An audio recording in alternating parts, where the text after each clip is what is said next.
What's up, everybody? Welcome back to another episode of FTB Inventions. Oh yeah, guys. So last episode, we started setting up this blaze spawner over here. Yeah, we made the soul shard for it. We set up the spawning room, and we're going to start using the blaze rods the blaze are making to power it, so it could grind the mobs and continue going indefinitely while this thing was going, and collect a little bit of blaze rods on the side as well. But we ran into some problems. Things were going on that I didn't realize. Like the steam dynamos from thermal expansion, yes, they do not accept blaze rods, so we can't use that method to power our setup, unfortunately. But, you know, I've been doing some testing. I went to a creative world and I was testing different things. I said last episode we were going to do the Railcraft steam boiler. Yeah, it turns out Mine Factory Reloaded has one too, so I decided to test them as like, what's the difference between these two besides the fact that the Railcraft one is super big. The Mine Factory Reloaded one actually makes more steam. It's more efficient, and it actually heats up faster. And yeah, so I was doing some tests. Like, I made power converters, and I was seeing like how much RF per tick the power converter, and how much steam it was producing, and all this stuff. Yeah, it turns out the MFR one is actually better. The Railcraft one couldn't keep up with the power. I don't know why. I never let it get all the way up to 1000 C, which it needs to be for like maximum fuel efficiency, I think. Anyway, yeah, it only took about 2 stacks worth of blaze rods to get the MFR one going, and I think it would took, I don't even know, probably like 20 stacks of blaze rods before it even got to like 250 on the Railcraft one. So we're gonna make the steam boiler from Mine Factory Reloaded. Now, there was a suggestion in the comment of last episode that we could use the reactant dynamo, this thing. We could pump in some of the monster essence, and then we could convert some of the blaze rods, use like a pulverizer, and put the blaze powder into this thing with the monster essence to produce power. Now, while that is a possibility, I kind of want to use that monster essence for something else.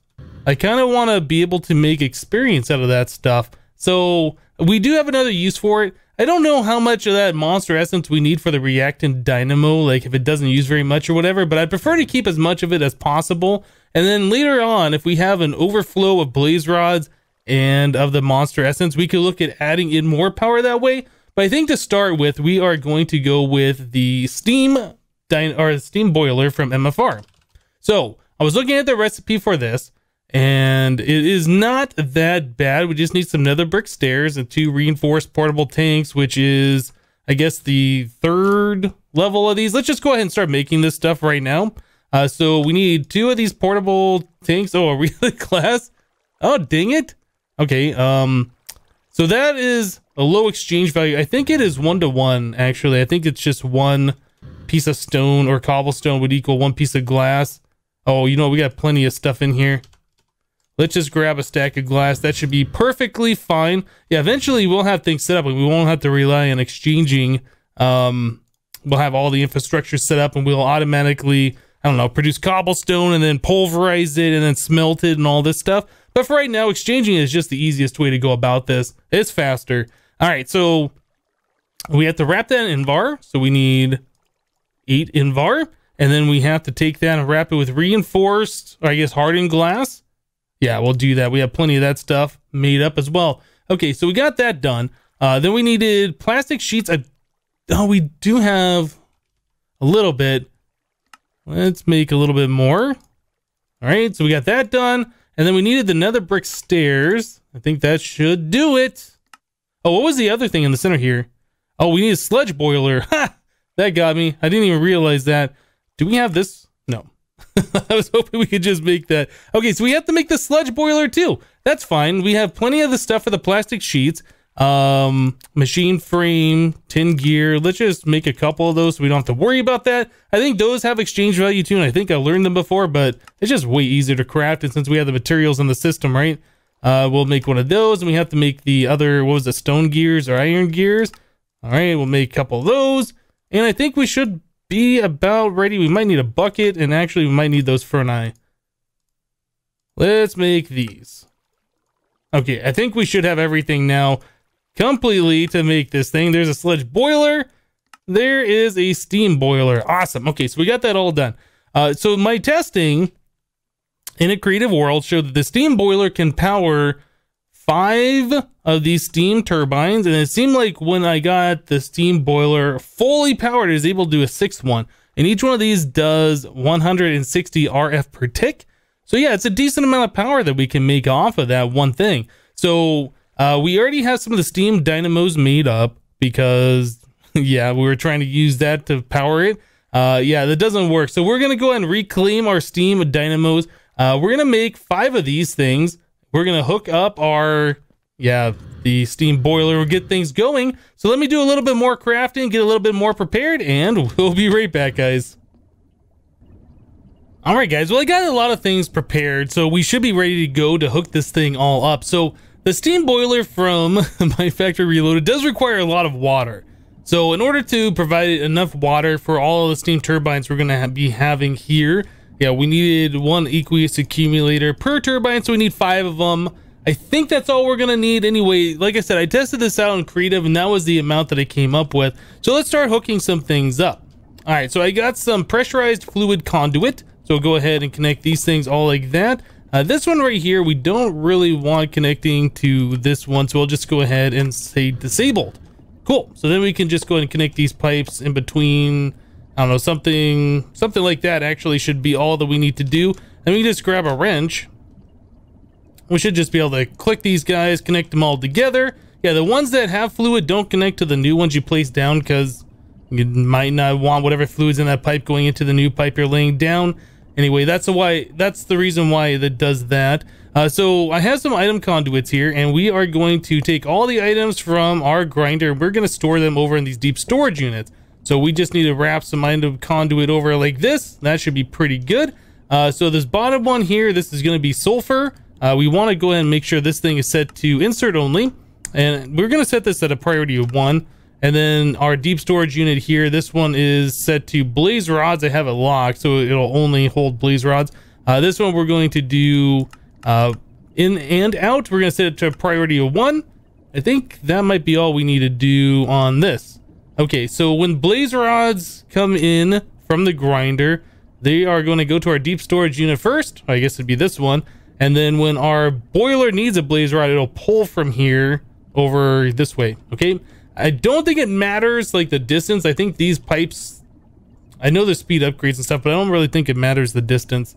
Okay, so we need to get the blaze rods over to our steam boiler. So that's the next thing to hook up. So let's just run some of these item conduits over like that. That should work. And then we also need to get water over here too. So we'll grab some more of this pressurized stuff. And let's see, probably right here like this. And then we'll just go ahead and connect it. Should probably leave that wrench on my hotbar. We could connect it to this one or this one. I don't think it really matters. But yeah, that'll provide the water from this water network through this pipe over here into our steam boiler. So that should be just fine. Okay, so the connection for the steam boiler on, let's do the water mode. This needs to be insert only, and on the item, we want insert only as well. We want to set this to a priority 0, and we want to make sure that we're only going to be inserting blaze rods. So we got a basic item filter here, and we can set the thing for blaze rods only. That's set to the whitelist, and then I think that's all we need to do for this. And this is set to a priority 0, so the blaze rod should try and go to our deep storage unit first, and then our steam boiler will pull one from the system when it needs it. I think another thing we need to do on this, let's see. Or is it this one? I can't remember how this works. I think we need to set this thing so it automatically extracts. Yeah, I think we need to do active without redstone signal on the outside of our deep storage unit here. So this way it'll push the blaze rods over, and this one will accept the blaze rods. Yeah, I think that's how that's going to work. Okay, so I haven't tested this yet. I'm not super familiar with the Ender IO conduits. They're very configurable though, so that's pretty awesome. Okay, so we have the items coming in, we have the water and the items going into our steam boiler. The next thing we need to do is get the steam from the steam boiler into our steam turbine, so that should be a pretty easy deal. I'll just grab some of these conduits right like that, and that should be all we need to do. So when this starts producing steam, it'll push it up into the conduit, and that'll go into all of these guys. Now from here, we're gonna have to do something with the power. That's the next thing I haven't quite figured out yet. We can use, I guess, some of these enhanced energy conduits to take the power from there and bring it back up over here. Yeah, that's a possibility. Is there a clean way of doing that? We could run it underneath, I suppose, a little bit and have it come up through here. That might work, actually. We don't need this particular water source block. We want the aqueous accumulators to have at least 2 source blocks of water. And if we remove this one will still be able to have those 2. This one will have those 2. So yeah, that could work. We could run that power wire directly underneath. Okay, so we could do something like that. Dig down a little trench or whatever. Yeah, let me get rid of the water from here as well. Like so, and then we can run that power wire like this. That should work quite nicely. Have that connect up here. Yeah, and then that'll provide our grinder with power. Okay, so we got pretty much everything figured out now. There we go. All right. So deep storage units, steam boiler, steam turbines. We got the power being produced and being sent back over here to the grinder. And then another thing we're going to have to figure out is what we're going to do with the excess power. I know this grinder does not require as much power as we're going to be making. So we might end up putting in like one of those energy cells or something to restrict the amount of power that goes this way and then send power through a tesseract to our main power system, or I don't know. We'll figure that all out when we get there. Okay, so I think the next thing we need to do is just prime the system with some blaze rods, right? Let's stick in a stack of blaze rods here and just make sure things happen. Yeah, it's being sent over here to our steam boiler. Okay, the steam boiler should be boiling. It is. Now, one thing to note about this thing that I discovered when I was testing this in Creative, like that, the work goes really slow at the start, right? That's going pretty slow. As that temperature, right, as it does a work cycle, the temperature goes up like 0.1. It might take 2 or 3 cycles, but then like the more cycles it does, the faster the temperature goes up and the faster the work happens. But it takes about, I'd say 30 minutes or so to get this thing to produce steam. So it's gonna be time to AFK for a little while. Should be about 2 stacks before it makes steam. So yeah, we're gonna wait for this to happen. As soon as we're up to temperature, I think it's 100°C that we need. We'll be right back. All right, guys, so we're almost at 100°C. I did grab about 40 more blaze rods and I put it in here. So yeah, it was about 2 stacks is what you need to get this thing up to temperature. I'm curious to see how this is going to work. Yeah, it looks like there is now steam in the system, and these are, well, they're doing stuff. Yeah, they're producing energy. Cool.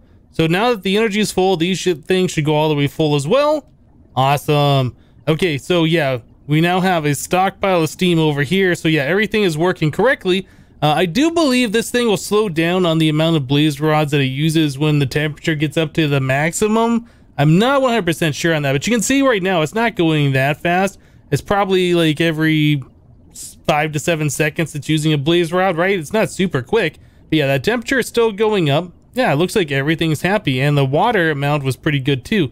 So the next thing we need to do, we need to start storing some of that extra power like I was talking about before. I went ahead and I made myself a thingy, a redstone energy cell frame, you know, a thingy. Yeah, I made one of those, and then we can go ahead and put that away.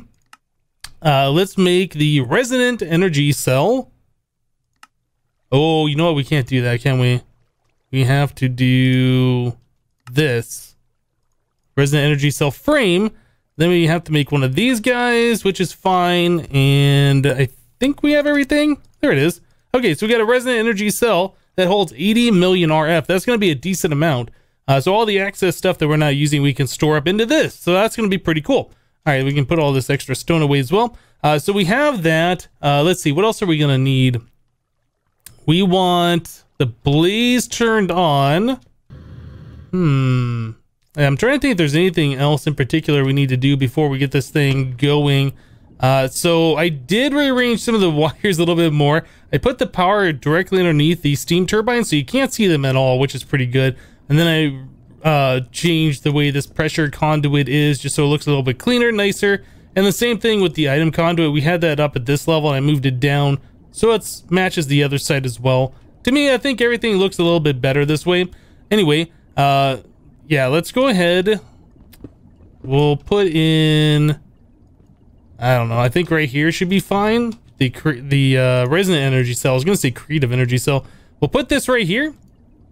We'll set this so it is accepting power from the back and it is sending to the front. Yep, I think that's what we need to do. All right.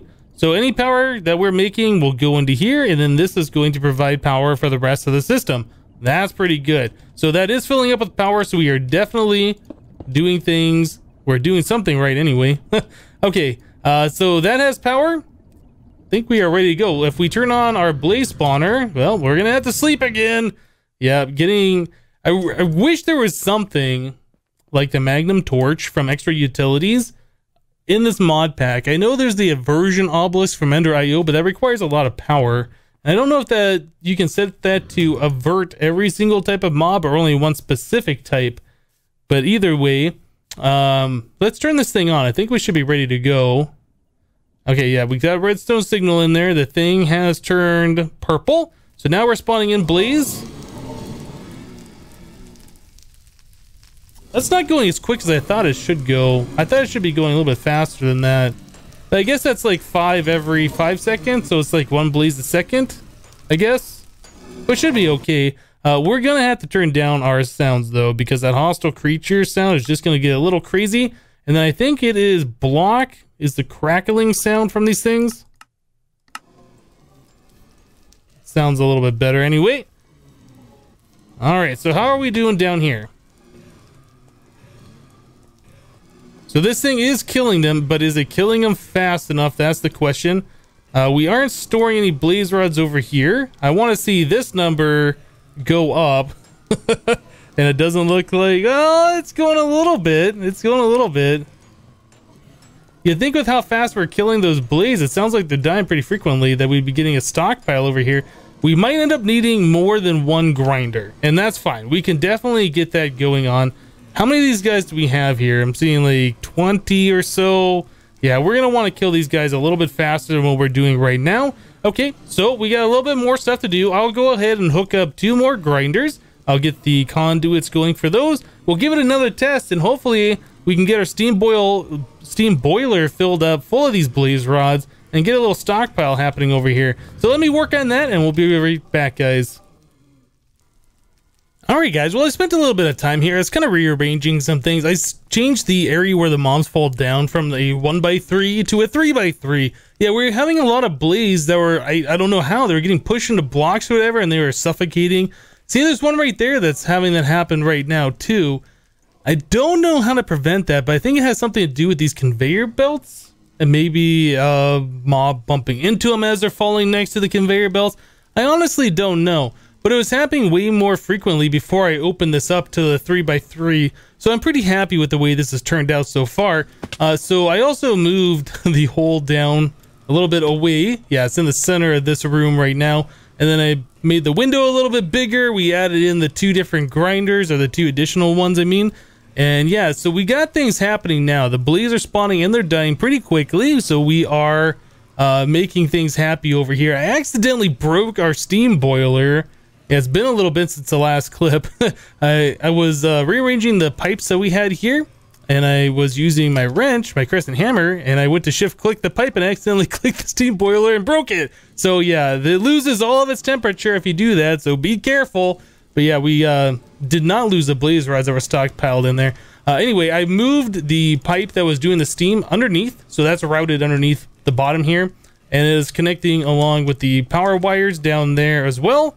So yeah, we're having the steam and the power run along the bottom just to clean things up a little bit more, make it look a little nicer. So we are getting a stockpile of blaze rods now. We have 1,200 of them. Yeah, and we're just going to be getting more and more and more as time goes on.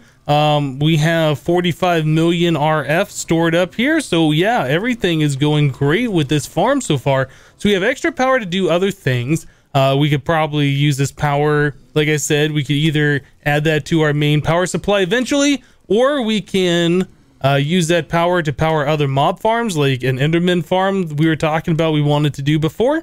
Honestly, I'm not sure if we need to do an Enderman farm now, because the blaze rods, like we said before, have exchange value, and we can exchange those for Ender Pearl. So is there really a reason to have Enderman going. I'm not sure. There might be a reason. We don't have RF tools in this mod pack, and RF tools would be a good reason because you need the dimlets from those. Or actually, do we have RF tools? I don't think we do. No, we don't. So I don't know. We might not ever set up the Enderman farm, or we might do it. Just depends. I honestly don't know. It doesn't really cost anything, if that makes sense. Like, we could set up another one of these and have another spawner going, and we could kill them and would get more stuff for free. I don't know. So anyway, yeah, I think our Blaze farm is pretty well set. We don't really have to touch anything here. The only other thing I would like to worry about is how we're going to get up and down if we ever need to come down here again. We probably will, so we can have access to our blaze rods. We don't have elevators, or actually, do we? We might. Oh no, we do have elevators. That's right. That is open blocks. I was thinking that was extra utilities. So we can look at making some of these. Yeah, let's actually do that. That would be a great way to get up and down from the farm to up here. So just some wool and some ender pearls. I don't know if we have wool. Do we have enough string? We're not going to have enough. This does have energy, so we can just go over here and get some wool. I'm pretty sure I've already learned wool in the system previously. Yeah, we got wool in here. How much? 13? That should... Yeah, that's going to be enough for 2 elevator blocks. There's 1, there's 2. Perfect. And then we should do... Oh man, do we have green dye? Yeah, I think this stuff turns into dye, right? Cactus green? Yeah, that way we don't have to look at these white colored ones or whatever. Alright, so we can just do something like that. 1 here. Let's make sure that works. Yep, perfect. We'll go down, we'll dye these both. Oh, I guess we only needed 1, not 2. We can do that. Cool. So, yeah, it's not exactly the right color with the grass. In fact, maybe lime would be better. I guess we could try that. Yeah, I was thinking we would have to use the piece of dye to actually dye it, but I guess you just click on it with that color and you're good to go. So we just need bone meal. 1 piece of bone meal. Like so. This might look better. Let's get over here. Yeah, and you have to... They do not... Like, if they're different colors, you can't use them. So I'm going downstairs before dyeing them. Otherwise, it'd be stuck up above. Yeah, actually, you know what? That matches a lot closer to the grass color. I think that's better. We might even put some kind of a border around here just to, you know, emphasize that it is, in fact, a teleporter there. But just having the white, I think, kind of looks a little odd. So I don't know. Maybe we'll get some kind of... Maybe this kind of stone around it. We've been using that stone a lot. But I'm trying to keep a theme. I'm not trying to build everything out of different looking materials is a thing. Okay, so we got this thing all set up. We have a way up and down. We're getting a lot of blaze rods, so that's pretty awesome. I'm pretty happy about that. 1,300 in stock. I guess the next thing we need to do is figure out what we're going to do with all the monster essence, because we aren't collecting it. It's pretty much going to waste at this point in time. So there isn't a whole lot of fluid storage options in this mod pack. We do have extra cells. So when we get our applied energistics stuff going a little bit better, we can, you know, store it in our AE system, which would be kind of cool. But for right now, I think we're going to have to store it into something else. Yeah, I'm trying to think. I mean, we could also look at upgrading our AE system. We're still rocking 1K discs. Having this thing bumped up to 64Ks, we could start, you know, pumping the blazer as from over there directly to here. And then we could do the same thing with the essence. We could store it onto some kind of a disc, or we could look at some kind of a tank. Now, the normal way I store fluid in most mod packs that have extra utilities is with drums, but we don't have drums. So we have like resonant portable tanks. Oh, that holds 512 buckets. That's not a whole lot, is it? Not really. So we can use like these portable tanks. We have the tanks from Open Blocks. I think those hold 16 buckets per. They're not super expensive. Some obsidian, some panes. Let's see, what else do we have here? We could also do ender tanks, I suppose, but these don't hold a lot. That's just a way to transfer the liquid wirelessly. Let's see, we have the Buildcraft tanks, but I think the only like mass storage that we're gonna have is the Railcraft tanks. And I think this is what we're gonna need to do. So yeah, we need a rolling machine to roll out these iron plates. These do not have exchange energy. So yeah, we have to roll each one of these out. We have steel tanks, and then we have, I think there's iron tanks, and the steel ones that hold a lot. So we would need steel. Do we have a way to make steel yet? And we have the blast furnace. I forget if the steel from here, did this have exchange? Was it the refined iron maybe did, or did we have to make every single piece of steel with the blast furnace? Yeah, as it turns out, the steel is the same thing as refined iron, right? So you can make refined iron. You can do that in the induction smelter with just iron, either pulverized or the regular iron bars, and 2 pulverized coal, which is awesome. And the pulverized coal, the coal dust, is 32 exchange energy per, and the pulverized iron, or the regular iron bars, 256. So either way, yeah, that's going to be not so bad to do. There's another steel that you can exchange for, and this is the only other one. This is steel dust from Tech Reborn. That's 512, which by itself is more expensive than the 2 coal dust and the iron. And then what you have to do to turn that into iron or into steel is smelt that with, you know, more pulverized coal or whatever. And yeah, it's just overall more expensive, I think. I guess you can do a silicon, but yeah, it's still 512, which is more expensive. So yeah, pretty much this is the best method of doing it, is using iron ingots plus some coal dust. I'm just using item conduit and sending that into our induction smelter down here. So yeah, we got some refined iron here, and then we already had some other refined iron made. So I have a little bit more right here. And then if we're going to turn that into the tanks, we're going to have to put this into the rolling machine and do this action. So that's going to take a minute to have all this stuff happen. And then we're going to need, let's see, we need the tank valve. I think we need one for input and one for output. That is 4 steel plates by itself. So 4 iron plus some iron bars. And it actually gives us 8 of those. So that's not so bad. And then we're going to need, let's see, the steel tank wall. And that gives us 8 per craft as well. Each one of these tank wall, well, I'm sorry, that is if we are dyeing them. Each, okay, yeah, we get 8 of those per 4 of these. So, you know, we're going to need a decent amount of steel. Not a ridiculous amount, but yeah. And then we're also going to want probably the tank gauges, which again, 4 of those plus some glass panes gives you 8 of those. Yeah, we're going to want those so we can see into the tank. So we could probably do the whole thing as the regular, the tank walls, and then we can have like the gauge on the front just so we can see into it. We don't have to have the whole thing clear. So yeah, we got a little bit of more stuff to work on here. I think what I'm going to do, I think we're going to wrap the episode up here for today. I'm going to make some of these things off camera, and then we will look at hooking this up next time to start claiming some of our essence from the grinder. And we'll look at probably turning that stuff back into experience. I think that's going to be pretty awesome to do. So yeah, let's go ahead and wrap it up here. So that's it for today. Thank you guys for watching. Remember to leave a like on this episode if you did like it. And we'll see you next time. Thanks for watching, guys. Bye-bye.